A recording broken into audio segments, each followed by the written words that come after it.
Trilha do letramento matemático.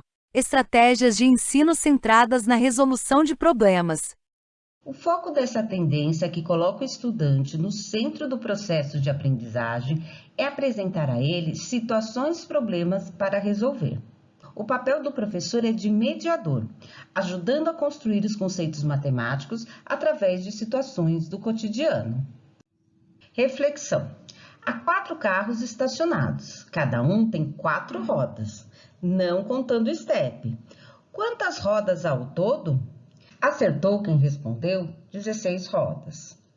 O problema, porém, foi simples, ele não foi desafiador e também não houve esforço produtivo, porque esforço produtivo é empenho pessoal. Pensar bastante em algo que não é simples de fazer, não desistindo quando as coisas ficam difíceis e progredindo através de tentativas pessoais de resolver desafios enfrentados.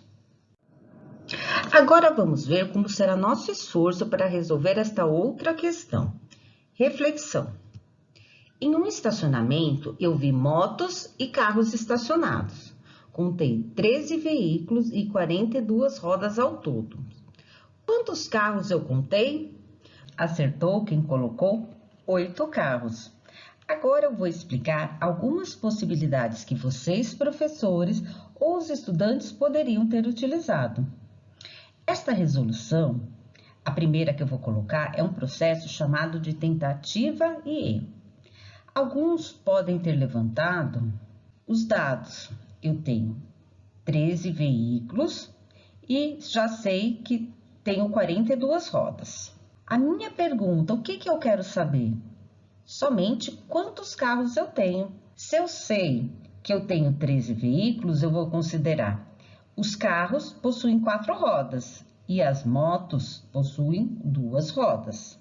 Partindo desse levantamento de dados, eu posso formar 13 veículos com motos e com carros. Aqui, percebam 3 diferentes formas de resolver utilizando a multiplicação. Cada quantidade testada pelo número de rodas correspondentes. Quando eu falo em carros, eu utilizo 4 rodas. Quando eu falo em motos, multiplico por 2, porque são 2 rodas. Então, se eu tenho 6 carros vezes 4 rodas, eu encontro 24. 7 motos vezes 2 rodas, 14, encontrando 38 rodas, que eu ainda não cheguei na quantidade de 42. Vou aumentar agora aqui o número de carros. 7 carros vezes 4 rodas, encontro 28. Diminuo a quantidade de motos. 6 motos vezes 2 rodas, encontrei 40. Ainda não encontrei as 42. Aumento a quantidade novamente de carros. 8 vezes 4 rodas, 32. 5 vezes 2 rodas, eu encontro 10. E encontrei finalmente as 42 rodas. E assim encontro a quantidade de carros que estou procurando, que são 8 carros. Esta outra estratégia também foi por tentativa e erro, e novamente utilizando o mesmo raciocínio do anterior, porém agora está organizado em uma tabela. Percebam aqui o registro das motos e dos carros. Então, se eu tenho uma moto, 12 carros, 50 rodas. E aqui eu vou aumentando o número de motos, 2 motos, e diminuindo o número de carros. 11 carros, 48 rodas. 3 motos, 10 carros, 46 rodas. 4 motos, 9 carros, 44 rodas. 5 motos, 8 carros. Cheguei finalmente a 42 rodas.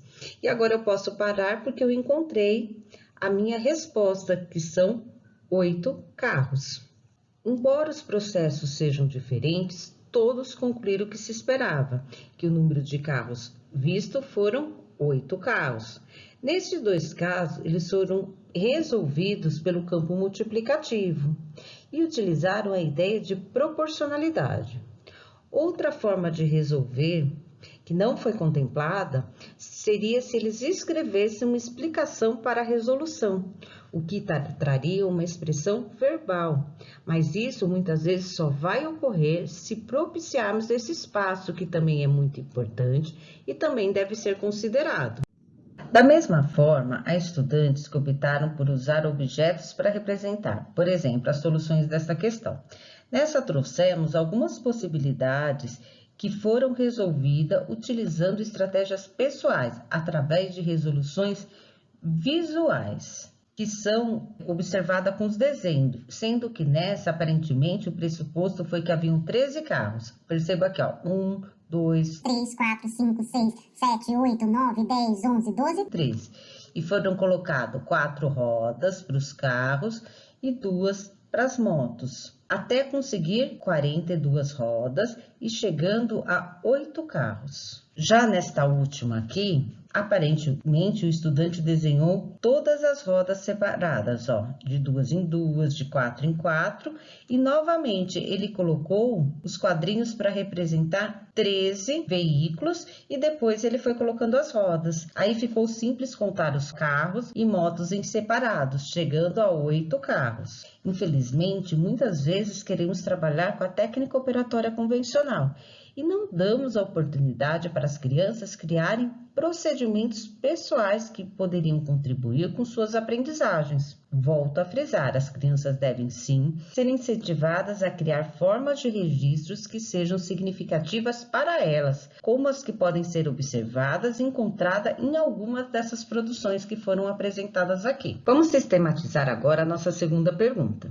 Se não me engano, vocês tiveram que se esforçar um pouco mais para solucionar essa situação-problema, não é mesmo? Porque houve um esforço produtivo que se relaciona com a capacidade de persistir, de desafiar e de empreender esforços pessoais para superar e resolver situações-problemas. O esforço produtivo é uma ação cognitiva do estudante que depende muito de suas ações, professor, e do tipo de atividade proposta em aula. Para garantir que os estudantes tenham a oportunidade de estar em esforço produtivo e comprometer-se com pensamento de alto nível, você, professor, precisa selecionar e propor de forma regular atividades que estimulem a resolução de problemas, o raciocínio e principalmente a criação de estratégias pessoais e comunicação matemática.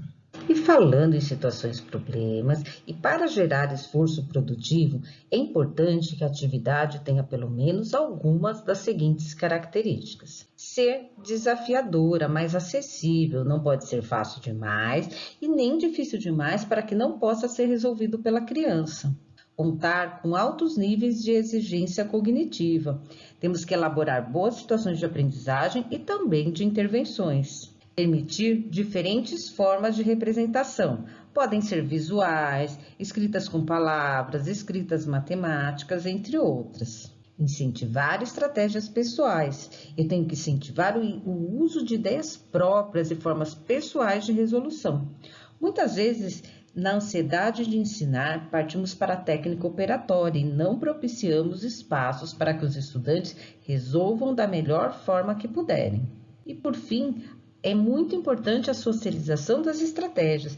Eu tenho que fomentar a análise de diferentes pontos de vista, com foco no desenvolvimento da argumentação, tanto oral quanto escrita, do conhecimento e da utilização da linguagem matemática e na possibilidade de errar e analisar os próprios erros. Além disso, a atividade precisa incentivar o acesso aos conhecimentos matemáticos por meio da possibilidade de acessar a matemática através de abordar os problemas de diferentes formas, o que inclui a utilização de estratégias variadas para a resolução e a possibilidade de representação, do envolvimento também do levantamento dos conhecimentos prévios dos estudantes e das relações desses conhecimentos com o que estão aprendendo ou que fazem parte do seu cotidiano. As atividades cujos foco está em reproduzir algo ou memorizar fatos, regras, fórmula e definições previamente aprendidas ou estabelecidas, eles não geram esforço produtivo e, portanto, não permitem aprendizagens significativas e altas habilidades matemáticas nos estudantes. Como incentivar diferentes representações? Peça sempre que os estudantes representem como resolver o problema e tentem fazer de mais de um modo. Para incentivá-los, também vale fazer algumas perguntas. É possível fazer um desenho? Eu posso escrever uma explicação? Eu posso usar algum material? Eu posso utilizar um esquema? Combine com os estudantes também que alguns deles serão convidados a expor sua representação no quadro para que sejam discutidos com os demais. E na socialização, preveja na mesma aula um tempo para a discussão das diferentes resoluções. Isso é muito importante para estimular as crianças e também você precisa abrir espaço para que este momento ocorra na sala de aula. Atenção! Não enfatize uma resolução como sendo a mais correta ou a melhor forma de resolver o problema, uma vez que a decisão por uma ou outra estratégia deve ser do estudante. Promova a análise das resoluções, as semelhanças e diferenças entre elas, ou seja, as vantagens e desvantagens de cada uma. Propicie um momento para o estudante expor seu raciocínio. A sala tem que ser um espaço para discussão. Ao longo da semana ou do mês, todos os estudantes devem ter suas soluções discutidas pela classe. Sabemos que não é possível discutir todas as estratégias. Por isso, a importância de se fazer um rodízio que propicie a todos participarem. Selecione para socialização resoluções que são corretas e incorretas para serem analisadas e debatidas. E também temos que trabalhar com a linguagem matemática.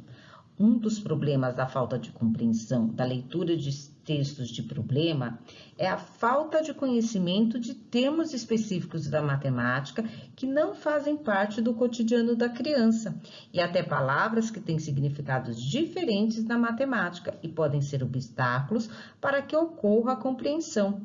Por isso, a importância de se trabalhar a linguagem matemática em todas as aulas. Agora eu pergunto, como planejar as boas perguntas?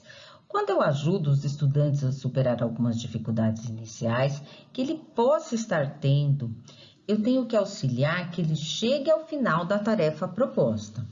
Por exemplo, se utilizarmos o exemplo da situação dos carros, você perguntar para o aluno, que tal separar no seu desenho os carros das motos? Isso vai te ajudar a resolver o problema? O professor deve ter claro o objetivo da pergunta, que é reunir informações. Cuidado com perguntas vagas do tipo: presta atenção? Ou você está esquecendo nada?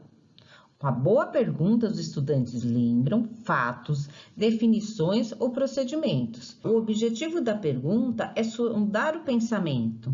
Eles vão explicar, desenvolver e esclarecer seu pensamento, incluindo a articulação de passos nos métodos de solução ou na finalização de uma tarefa. Por exemplo, explique por que você fez esse desenho. Qual parte da resolução você está? O que essa operação significa? O objetivo é tornar a matemática visível.